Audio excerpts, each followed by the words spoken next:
Hello दोस्तों, नमस्कार। मेरा नाम है राशिद अली और मेरे चैनल का नाम है CS स्टडी BC। मैं तैयारी करा रहा हूँ भैया आपकी TGT PGT कॉमर्स सब्जेक्ट की।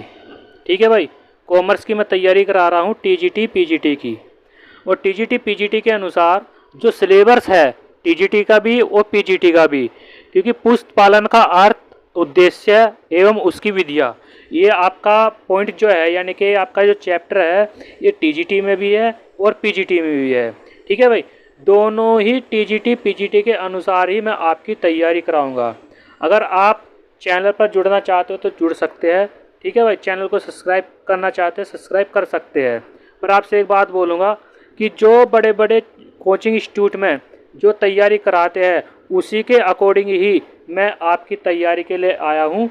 TGT PGT कॉमर्स की लेकर के तैयारी। ठीक है भाई, और सबसे पहले मैं थ्योरी से स्टार्ट करूँगा, फिर ऑब्जेक्टिव क्वेश्चन लाऊंगा, क्योंकि ये चीज़ें समझना ज़रूरी है। ठीक है भाई, अब सबसे पहला जो सिलेबस के अकॉर्डिंग हमारा पॉइंट है, पुष्प पालन का अर्थ।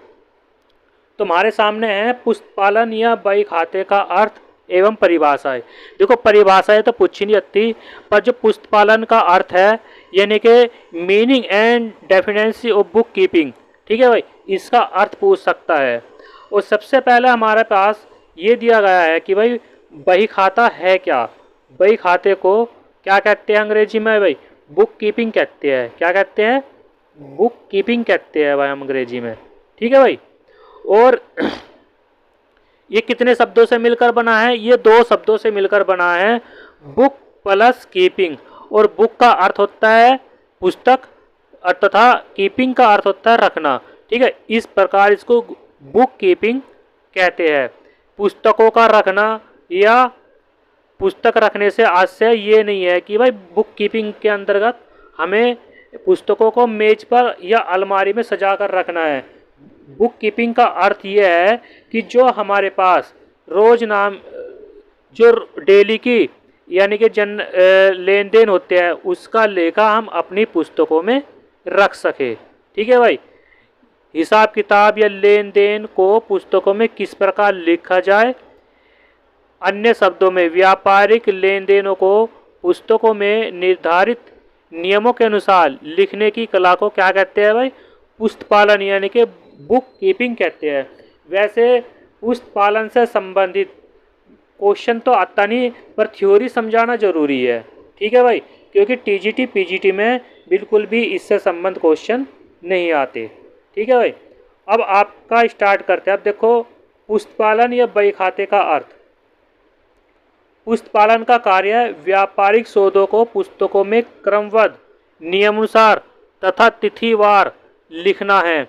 और एक क्वेश्चन पूछा गया था कि 2021 में पेपर TGT की में कि पुस्तक पालन में किस प्रकार के सौदे लिखे जाते हैं, तो इसमें ऑप्शन दे रखा था तिथिवार। ठीक है भाई, तिथिवार हमारे जो सौदे होते हैं, लेन देन के होते हैं प्रतिदिन के, वो तिथिवार के अनुसार लिखने होते हैं। ठीक है भाई,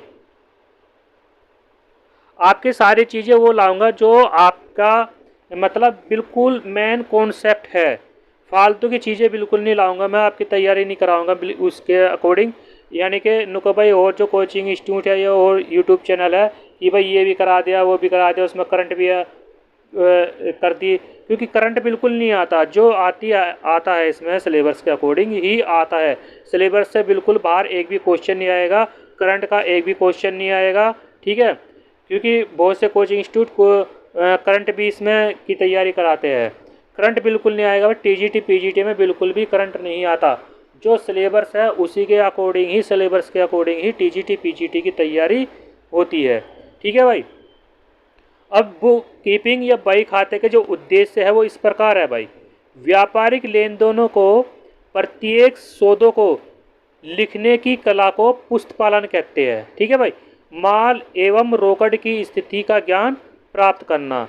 ठीक है भाई, इसका उद्देश्य क्या है कि जो व्यापार में लेन देन हो रहे हैं, प्रत्येक सौदे को लिखना।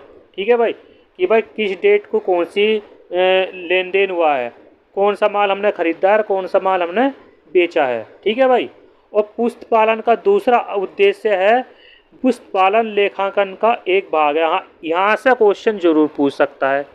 ये जो पॉइंट है आपका, इस पॉइंट से जरूर क्वेश्चन पूछ सकता है कि पुस्तपालन किसका भाग है। ठीक है भाई, तो पुस्तपालन जो है वो लेखांकन का भाग है। यहाँ से बिल्कुल क्वेश्चन पूछ सकता है, क्योंकि वो कॉन्सेप्ट बेसिक क्वेश्चन पूछेगा आपसे टीजीटी पीजीटी में, यानी कि कॉमर्स सब्जेक्ट में, क्योंकि कॉमर्स में कई बुकों की तैयारी करनी पड़ती है। ठीक है, मैंने उसी के अकॉर्डिंग हर चीज़ तैयार करके रख रखी है, और आपकी मैं जब तक पेपर नहीं होगा जब तक मैं आपकी तैयारी कराता रहूँगा। मैराथन क्लास भी लाऊंगा मैं आपके लिए। ठीक है भाई, नेक्स्ट क्वेश्चन है पुस्तपालन का कार्य। तो पुस्तपालन का क्या कार्य है भाई? वित्तीय समंगों का अभिलेखन करना, यानी कि जो फाइनेंशियल आपके समंग का मतलब आंकड़े होते हैं उनका अभिलेखन, यानी कि उनका लेन देन किस प्रकार हुआ है।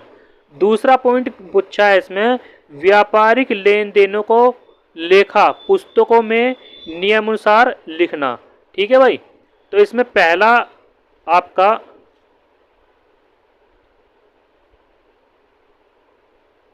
इसमें भाई आपका पहला क्या है? व्यापारिक लेन देन,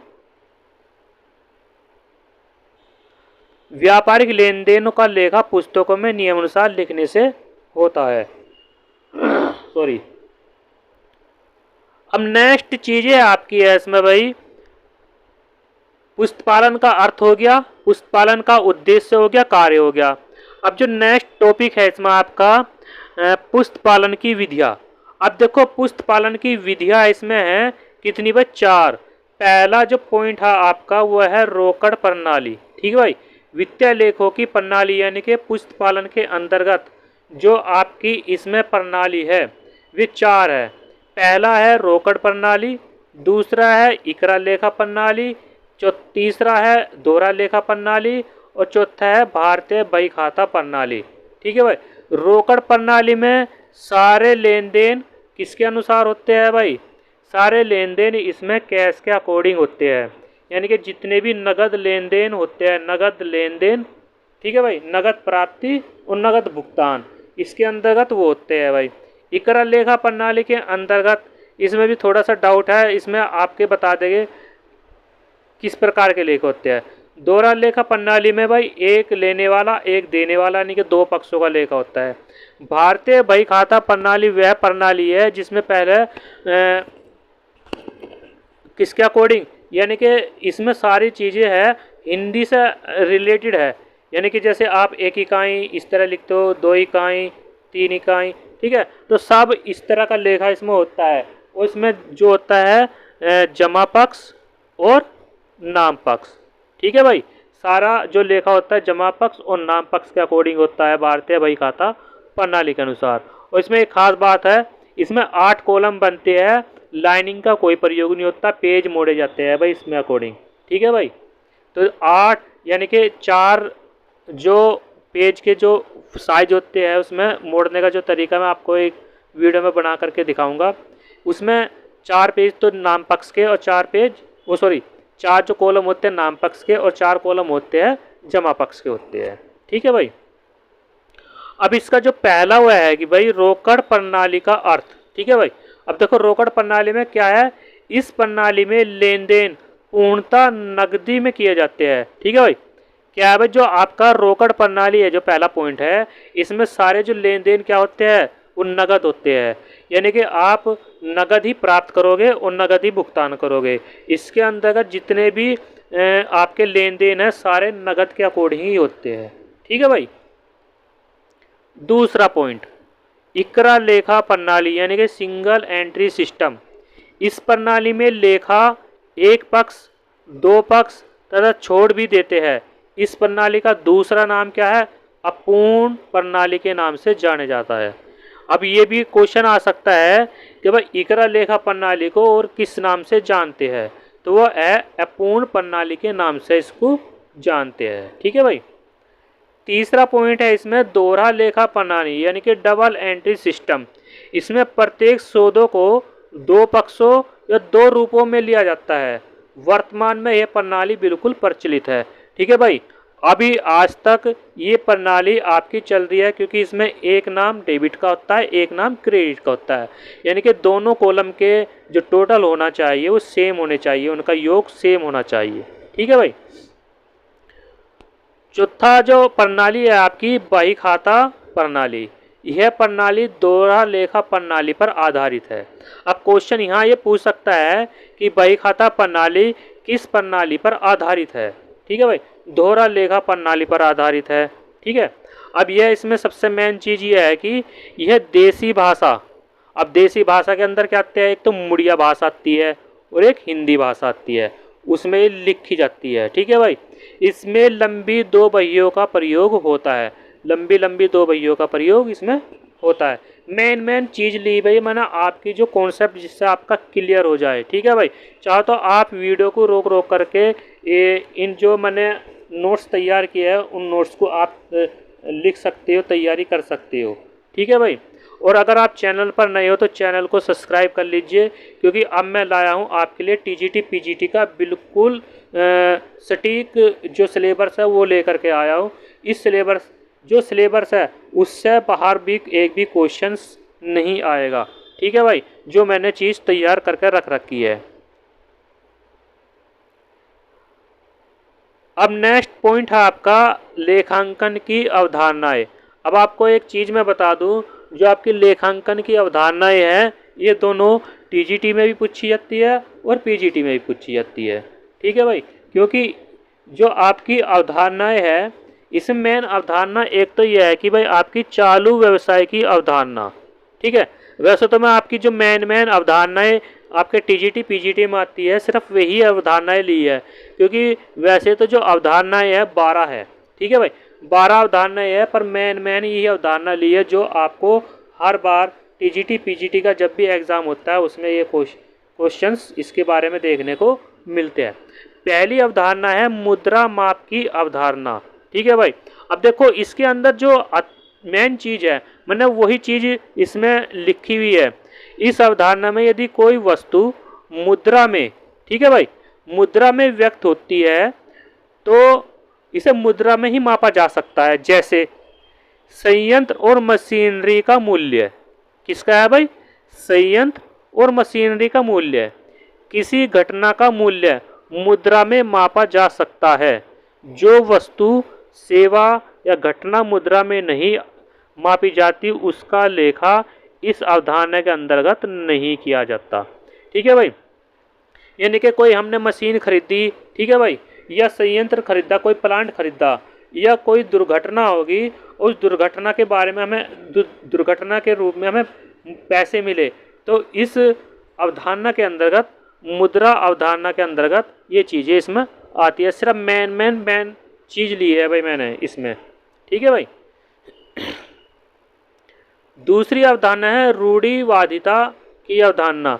अब आपको एक चीज़ मैं एक और बता दूं, ये जो अवधारणा है मोस्ट इम्पोर्टेंट है भाई आपकी, क्योंकि ये जब भी टीजीटी या पीजीटी का एग्ज़ाम होता है इससे संबंधित एक क्वेश्चन जरूर पूछा जाता है। अब वो क्या पूछा जाता है, अब देखो इसमें पहला पॉइंट, व्यवसाय से संबंधित सभी संभावित हानियाँ। जो पॉइंट है पहले का ही, संभावित सभी हानियाँ, 2016 का जो पेपर 2019 में हुआ था उसमें भी रूढ़िवादिता की अवधारणा के अंतर्गत क्वेश्चन पूछा था, ठीक है भाई। और जो 2021 का पेपर हुआ था जिसमें 15,000 वैकेंसी आई थी उसमें भी ये क्वेश्चन पूछा गया था। तो ये जो हेडिंग है बहुत ही इम्पोर्टेंट है। और जो अब 2022 में, ठीक है भाई, जो अब 2022 में 4,000 वैकेंसी आई है टीजीटी पीजीटी की मिला करके, उसमें भी ये क्वेश्चन पूछा जाएगा टीजीटी में, ठीक है भाई। दूसरा टॉपिक क्या है इसमें, अनिश्चितताओं और जोखिमों के लिए व्यवस्था करना, ठीक है भाई। यानी कि अनिश्चितताओं का मतलब यह है कि कोई अनुमान लगा रहे हैं कि भाई भविष्य में हमें जोखिम हो सकता है तो उसकी व्यवस्था की जाए। अंतिम रहते का मूल्यांकन लागत मूल्य अथवा बाजार मूल्य जो दोनों में कम हो उस पर किया जाता है। तो क्वेश्चन ये आएगा कि वह निम्नलिखित में से अंतिम रहते का मूल्यांकन, लागत मूल्यांकन अथवा बाजार मूल्य जो दोनों में कम हो वो किस अवधारणा के अंतर्गत आता है। तो आपका जो ये मूल्यांकन है वो रूढ़िवादिता के अंतर्गत आता है, ठीक है भाई। तो ये भी कोई यहाँ एक क्वेश्चन यहाँ से बनता है आपका, और ये भी क्वेश्चन बहुत पूछा जाता है कि अंतिम रहते का मूल्यांकन लागत मूल्यांकन के आधार पर ही किया जाता है। ठीक है भाई। नेक्स्ट टॉपिक है संभावित लाभ को तब तक लाभ न माना जाए जब तक वह प्राप्त न हो जाए। ये किसके अंतर्गत आता है? ये भी आपका रूढ़िवादिता के अंतर्गत आता है। इसलिए ये जो टॉपिक है रूढ़िवादिता की, ये बहुत ही मोस्ट इम्पोर्टेंट टॉपिक है और आप इसको जरूर देख लीजिए। ठीक है भाई, इस पे भी आप तैयारी कीजिए। नेक्स्ट जो क्वेश्चन है, आप नेक्स्ट टॉपिक है आपका चालू व्यवसाय की अवधारणा। जो चालू व्यवसाय की अवधारणा है, इसके अंतर्गत देखते हैं क्या क्या चीज़ आती है। इस अवधारणा के अंतर्गत अनंत काल तक चलता रहेगा, यानी कि जो व्यवसाय है वो अनंत काल तक चलता रहेगा, वो चालू व्यवसाय की अवधारणा के अंतर्गत आता है। वर्ष के अंत में अंतिम खाते बनाते समय पुस्तकों में अदत्त और पूर्दत्त व्यय तथा उपार्जित एवं अनुपार्जित आयों का लेखा किया जाता है। चालू व्यवसाय यानी कि आपका जो करंटली होता है, करंटली बिजनेस होता है, उसके अंतर्गत आपकी आउटस्टैंडिंग, प्रीपेड, ठीक है भाई, प्रीपेड एक्सपेंस हो जाते हैं, एक्रूड और अनएक्रूड जो आपकी आय है उसका लेखा भी आपका चालू व्यवसाय के अंतर्गत लिया जाता है। ठीक है भाई। और इसके अंतर्गत जो टॉपिक है स्थायी संपत्तियों पर ह्रास उनके कुल जीवन के आधार पर अपलिफ्ट किया जाता है।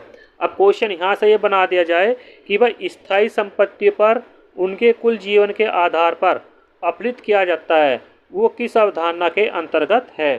तो वह आ जाएगी आपकी चालू व्यवसाय के अंतर्गत। तो दूसरा टॉपिक जो इसके अंतर्गत है भाई आपका स्थायी संपत्तियों को लागत मूल्य पर दिखाई जाती है, न कि बाजार मूल्य पर। अब यहाँ क्वेश्चन पूछ ले कि स्थायी संपत्तियों को लागत मूल्य पर दिखाया जाता है किस अवधारणा के अंतर्गत? वो हो जाएगा आपका चालू व्यवसाय के अंतर्गत। ठीक है भाई। तीसरा टॉपिक है इसमें, जब व्यवसाय के समाप्त किया जाता है, यानी कि जब आप बिजनेस को समाप्त करते हैं तो बाजार या प्राप्त मूल्य को ध्यान में रखा जाता है, न कि लागत मूल्य को। ठीक है भाई। जब आप किसी चीज़ को समाप्त करोगे तो आपको ये ज़रूर देखना चाहिए कि बाज़ार में प्राप्त मूल्य क्या है, ना कि ये नहीं देखना चाहिए कि उसकी लागत क्या लगा रखी है हमने। क्योंकि वर्तमान में ये होता है कि कभी कभी उन वस्तुओं के रेट घटते बढ़ते रहते हैं बाज़ार के अंदर। जैसे जैसे महंगाई आएगी वैसे वैसे उस वस्तुओं के रेट बढ़ जाएंगे। इसलिए लागत मूल्य को ध्यान में न रखें, बाज़ार मूल्य को ध्यान में रखें, वो भी चालू व्यवसाय के अंतर्गत आते हैं भाई। और भाई एक इम्पोर्टेंट अवधारणा ये है आपकी, ठीक है भाई, इम्पोर्टेंट अवधारणा है द्विपक्ष पहलू अवधारणा, यानी कि दोहरा लेखा प्रणाली पर आधारित है दो पक्ष की अवधारणा। ठीक है भाई। क्योंकि इसमें प्रत्येक व्यापारिक लेन देन दो खातों को प्रभावित करते हैं। तो ये भी क्वेश्चन आ जाता है कि भाई दो पक्षों को प्रभावित करने वाली कौन सी अवधारणा है? तो द्विपक्ष की अवधारणा आ जाएगी। ठीक है भाई, दोहरा लेखा प्रणाली पर आधारित है। अगला नेक्स्ट टॉपिक है इसमें, व्यापार में जितनी संपत्तियां होती है उतना ही योग उनकी पूंजी के अनुसार होता है। ठीक है भाई, तथा देनदारियों का होता है। तो इसमें एक सूत्र बनता है भाई आपका कि संपत्ति बराबर दायित्व प्लस पूंजी। ये टॉपिक, ये जो चीज़ें हैं ये भी बहुत बार आता है कि मिलान करने के लिए कि इसमें कौन सा कथन सत्य है। इस तरह क्वेश्चन पूछ लेगा और टॉपिक दे देगा हमें। ठीक है भाई।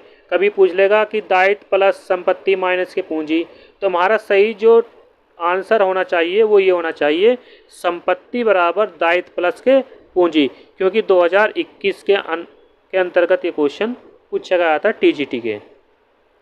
ठीक है भाई।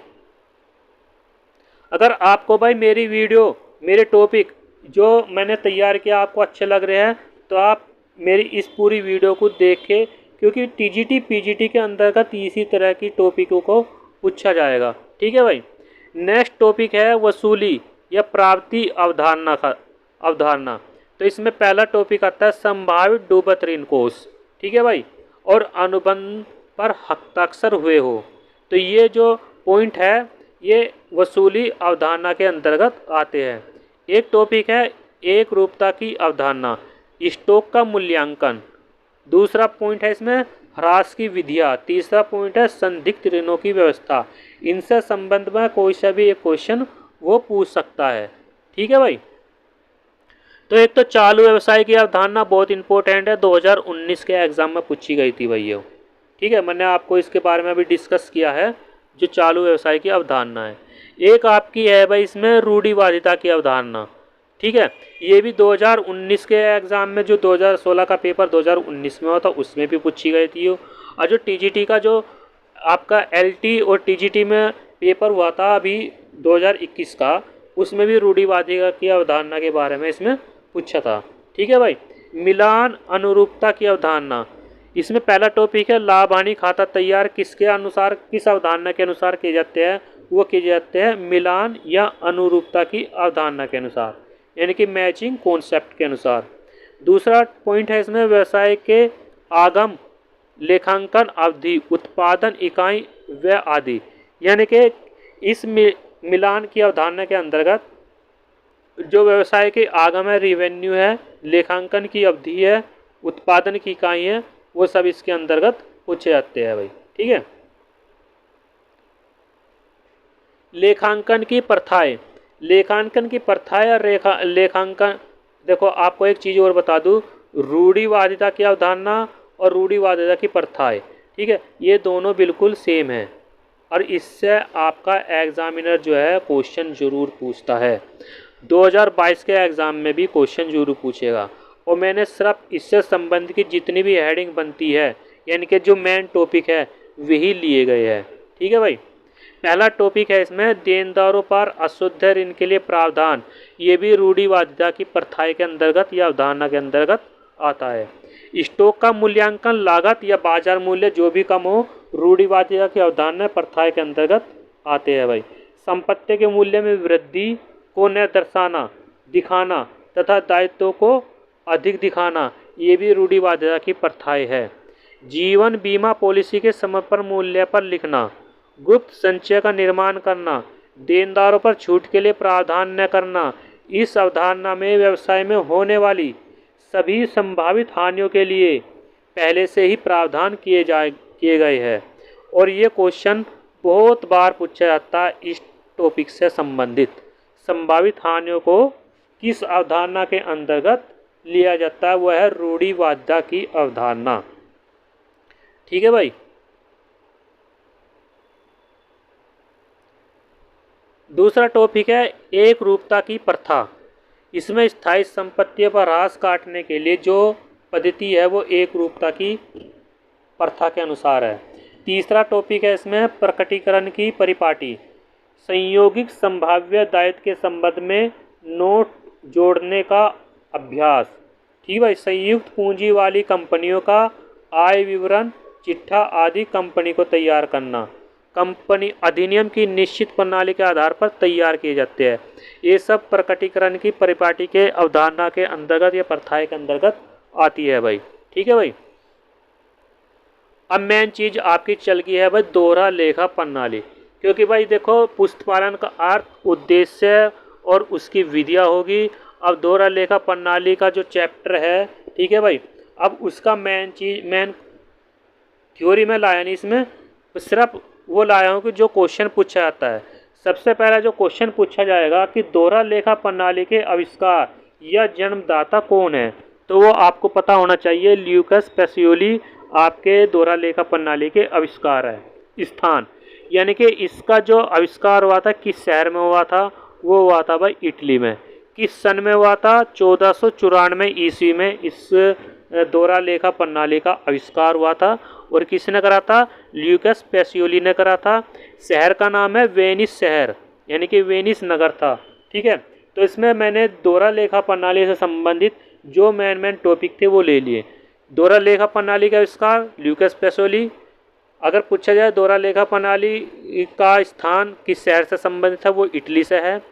दोहरा लेखा प्रणाली का अगर सन पूछा तो 1494 है। अगर नगर या शहर की बात पूछा जाए तो वेनिस नगर आ जाएगा। ठीक है भाई, ये हो गया आपका दोहरा लेखा प्रणाली के मेन चीज़। अगला टॉपिक है दोहरा लेखा प्रणाली का अर्थ। ठीक है भाई, दोहरा लेखा प्रणाली का अर्थ, इस प्रणाली में प्रत्येक लेन देन दो पक्षों खातों में किया जाता है, पहला डेबिट दूसरा क्रेडिट। ठीक है भाई, नेक्स्ट प्रारंभिक लेखे सर्वप्रथम की लेखे की पुस्तकों में क्या करते हैं, जर्नल करते हैं, रोजनामचा करते हैं, स्मारक पुस्तक करते हैं। आपको एक चीज़ और बता दूं, प्रारंभिक लेखे की जो सर्वप्रथम पुस्तक जो है वो जर्नल या रोजनामचा के बारे में ज़रूर पूछा जाता है, और टीजीटी में 2021 में इसके बारे में एक क्वेश्चन ज़रूर आया था। ठीक है भाई। नेक्स्ट क्वेश्चन, नेक्स्ट टॉपिक है नगद छूट। जो छूट निश्चित अवधि समय से पहले भुगतान प्राप्त करने के लिए दी जाती है उसका लेखा छूट खाते में किया जाता है, यानी कि नगद छूट का लेखा किया जाता है, और जो आपका व्यापारिक छूट है उसका लेखा पुस्तकों में नहीं किया जाता। ठीक है भाई। और जो व्यापारिक छूट है उसको कहाँ से घटाते हैं भाई, जो हम बीजक तैयार करते हैं उसमें से वो चीज़ें हम घटा देते हैं। ठीक है भाई। नेक्स्ट टॉपिक है देनदार यानी कि डेप्टर्स। उधार माल क्रय वाले व्यक्ति को देनदार कहते हैं। तो देनदार किसको कहते हैं भाई, जिसका माल हम क्रय करते हैं। ठीक है भाई। जिसका उधार माल हम क्रय करते हैं उस व्यक्ति को हम देनदार कहते हैं। लेनदार किसको कहते हैं, जिसका उधार माल हम बेचते हैं उस व्यक्ति को हम विक्रेता या लेनदार कहते हैं। ठीक है भाई। जब तक लेनदार से कुछ रकम प्राप्त नहीं होती लेनदार बना रहेगा। तो मेन टॉपिक ही मैं आपके लिए लाया हूँ भाई।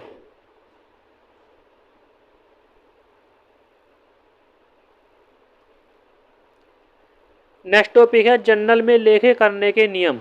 तो जर्नल में यानी कि जब आप जर्नल एंट्री बनाते हो तो उसमें 3 नियम होते हैं। पहला नियम है व्यक्तिगत खाते यानी कि पर्सनल अकाउंट।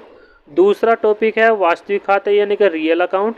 तीसरा खाता जो है नाम मात्र का या अवास्तविक खाते यानी कि नॉमिनल अकाउंट। ठीक है भाई। व्यक्तिगत खाते में व्यक्ति से संबंधित खाते ही लेन देन का लेखा किया जाता है। वास्तविक खाते में सारी संपत्तियों से संबंधित आपका लेखा किया जाता है, और नाम मात्र खाते या अवास्तविक खाते में जितने भी आपके खर्चे होते हैं उनसे संबंधित इसमें लेखे किए जाते हैं। क्रय खाता परचेस अकाउंट डेबिट पक्ष में लिखा जाता है। ठीक है भाई। ध्यान रखना मेन टॉपिक ही चीज़ मैंने ली है। विक्रय जो खाता है सेल्स अकाउंट क्रेडिट अकाउंट में लिखा जाता है यानी क्रेडिट पक्ष में, और क्रय वापसी आपका जो लिखा जाता है वो लिखा जाता है क्रेडिट पक्ष में लिखा जाता है, यानी कि उसको बाह्य वापसी के नाम से भी देख सकते हैं हम। विक्रय वापसी ये डेबिट पक्ष में लिखा जाता है। ठीक है भाई। इसको बोलते हैं आंतरिक वापसी। मेन चीज एक है मिश्रित जर्नल लेखे। ठीक है भाई। जब जर्नल के लिए एक से अधिक लेखे करने होते हैं तो उसको क्या कहते हैं भाई, मिश्रित कहते हैं। ये भी आपका 2021 के उसमें पूछा गया था भाई, मिश्रित लेखे। ठीक है भाई। नेक्स्ट टॉपिक है चालू खाता। यह खाता व्यापारियों द्वारा खोला जाता है। चालू खाते में चेक द्वारा रुपया निकाला जा सकता है। ठीक है भाई। जो आपका करंट अकाउंट होता है ये व्यापारी द्वारा खोला जाता है। ठीक है भाई। और इसमें चेक के द्वारा भी आप पैसा निकाल सकते हैं। Next check. चेक एक शर्त रहित लिखित आज्ञा पत्र होता है। ठीक है भाई। और चेक के जो प्रकार है 3 प्रकार है, लेखक, देनदार और प्राप्तकर्ता।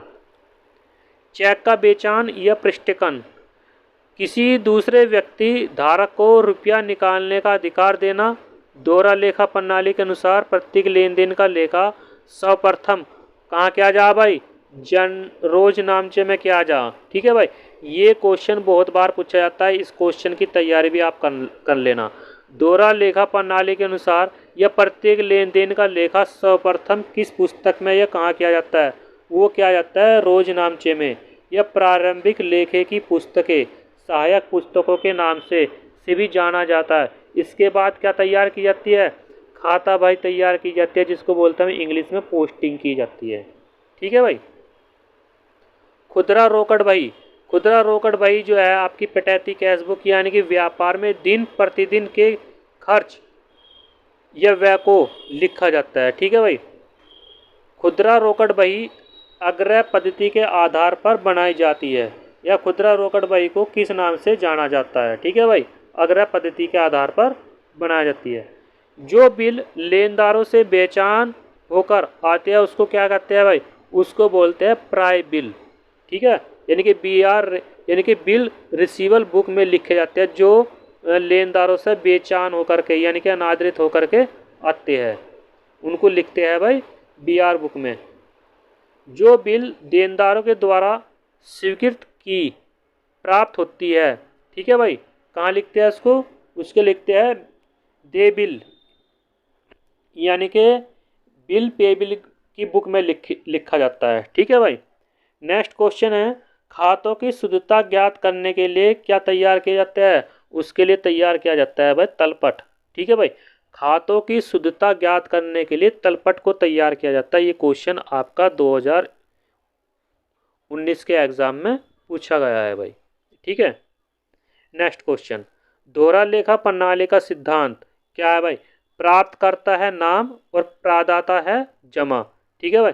रिसीवर इज डेबिट और गिवन इज क्रेडिट, ठीक है भाई।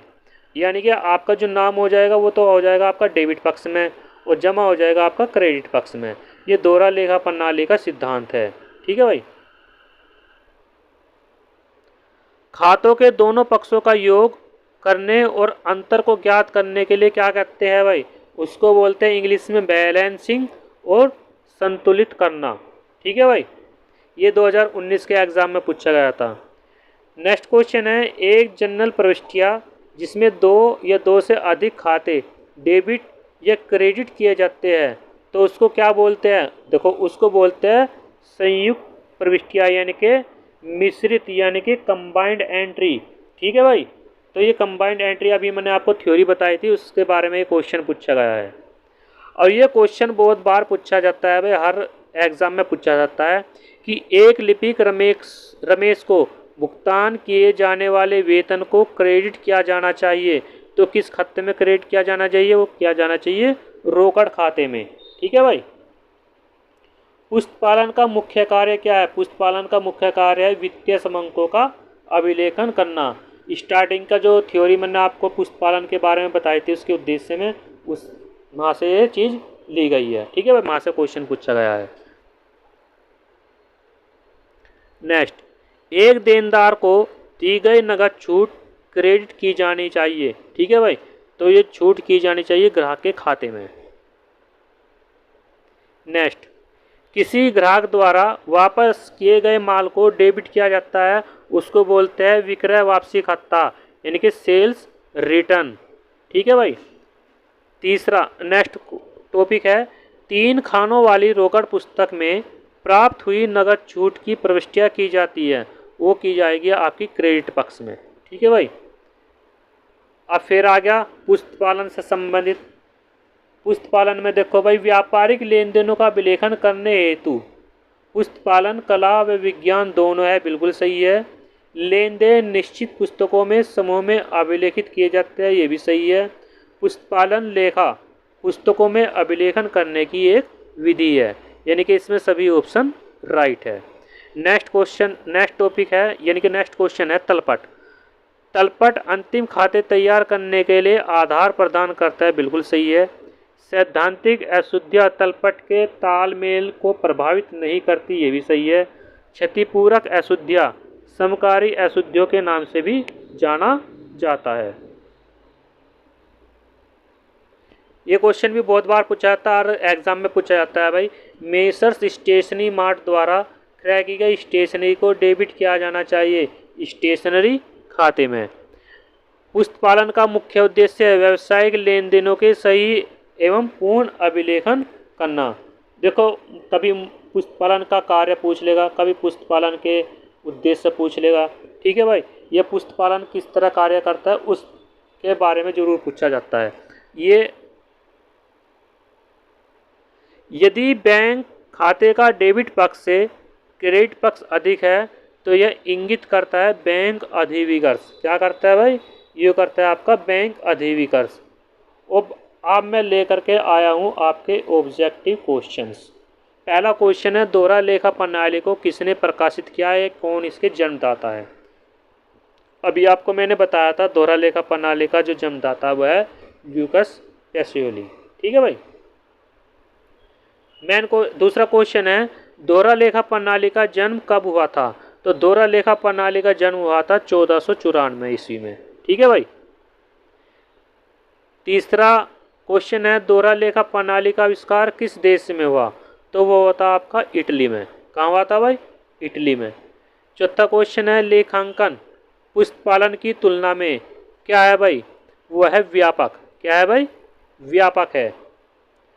पांचवा क्वेश्चन पुस्तपालन का कार्य करने वाले डैश डैश को क्या कहते हैं भाई, वो कहते हैं हम पुस्तपालन। क्या कहते हैं भाई, पुस्तपालन कहते हैं। छठा क्वेश्चन निम्नलिखित में से कौन सा कार्य पुस्तपालन के क्षेत्र में नहीं आता, तो वो आता है भाई आपका तलपट बनाना, क्योंकि पुस्तपालन के क्षेत्र में तलपट नहीं बनाया जाता। जनरल प्रविष्टियाँ करी जाती है, प्रविष्टियों की खतौनी की जाती है और खातों का शेष निकाला जाता है। तलपट इसमें नहीं बनाया जाता। ठीक है भाई। नेक्स्ट क्वेश्चन पुस्तपालन है, पुस्तपालन जो आपका है कला और विज्ञान दोनों है। ठीक है भाई, इसका तीसरा ऑप्शन राइट हो जाएगा। आठवां क्वेश्चन अंतिम स्कंद का मूल्यांकन किया जाता है, तो जो आपका क्लोजिंग स्टॉक है वो लागत मूल्य और बाजार मूल्य जो दोनों में कम हो उस पर किया जाता है। और किस अवधारणा के अंदर किया जाता है भाई, ये किया जाता है रूढ़िवादिता की अवधारणा के अंतर्गत। ठीक है भाई। क्वेश्चन नंबर 9 लेखांकन की मान्यताएं है, जो लेखांकन की मान्यताएं है वो सभी है विनिमय, अवधि, माप की इकाई। इसमें आपका आंसर जो हो जाएगा वो चौथा हो जाएगा इनमें से सभी। ठीक है भाई। क्वेश्चन नंबर 10 दोहरा लेखा प्रणाली के जनक ल्यूकस पेसोली निवासी थे, तो कहाँ के निवासी थे भाई, इटली के निवासी थे। पूंजी खाता है, तो जो पूंजी खाता है वो आपका व्यक्तिगत खाता है। ठीक है भाई। क्रय खाता है तो वह आपका संपत्ति खाता है, क्योंकि जब हम कोई चीज़ खरीदते हैं तो संपत्ति के रूप में खरीदते हैं। निम्नलिखित में से कौन सा नाम मात्र का खाता है, जितने भी खर्चे हैं सारे आपके नाम मात्र के खाते में आ जाएगी, यानी कि वेतन खाता। एक इम्पोर्टेंट क्वेश्चन है आपका कि जर्नल तैयार करते समय उसमें कितने खाने बनाए जाते हैं। ठीक है भाई। जब आप जर्नल तैयार करते हो, जर्नल का प्रारूप तैयार करते हो, सबसे पहले क्या लेते हैं भाई, डेट। ठीक। दूसरा कॉलम लेते हैं पर्टिकुलर, तीसरा कॉलम लेते हैं LF, चौथा कॉलम लेते हैं डेबिट का और पांचवा कॉलम लेते हैं क्रेडिट का। तो इसमें आपके कितने हो जाएंगे भाई, 5 कॉलम हो जाएंगे, यानी कि 5 खन्ने बनाए जाते हैं। ठीक है भाई। और आपका लास्ट क्वेश्चन है वर्ष के अंतिम दिन जो बिना बिका माल शेष रह जाता है उसको क्या कहते हैं, उसको बोलते हैं अंतिम खाते, यानी कि क्लोजिंग स्टॉक। ये आपके थ्योरी ली गई है। ठीक है भाई। तो मैंने थ्योरी ली है, इसी तरह से मैं आपके नेक्स्ट क्वेश्चन और लाऊंगा, क्योंकि मैंने क्वेश्चन आपके लिए बहुत अच्छे तैयार कर रखे हैं, बिल्कुल कॉन्सेप्ट बेस है, इससे बाहर पेपर नहीं जाएगा आपका TGT PGT का। ठीक है भाई। अगर आप मेरे इस चैनल पर नए हो तो चैनल से ज़रूर जुड़ जाइए, चैनल को सब्सक्राइब कर लीजिए। और आपके जो भाई बंधु जो दोस्त हैं TGT PGT कॉमर्स की तैयारी कर रहे हैं उनको ये वीडियो शेयर कीजिए। ठीक है। अगर आपको वीडियो अच्छी लगी है तो वीडियो को पूरा देखिए। अगर आपको ये दिखता है कि भाई वीडियो में कुछ भी दम नहीं है या मेरे बनाए हुए नोट्स में कुछ भी दम नहीं है, तो आप वीडियो को बीच में छोड़ करके जा सकते हैं। ठीक है भाई। जय हिंद, जय भारत।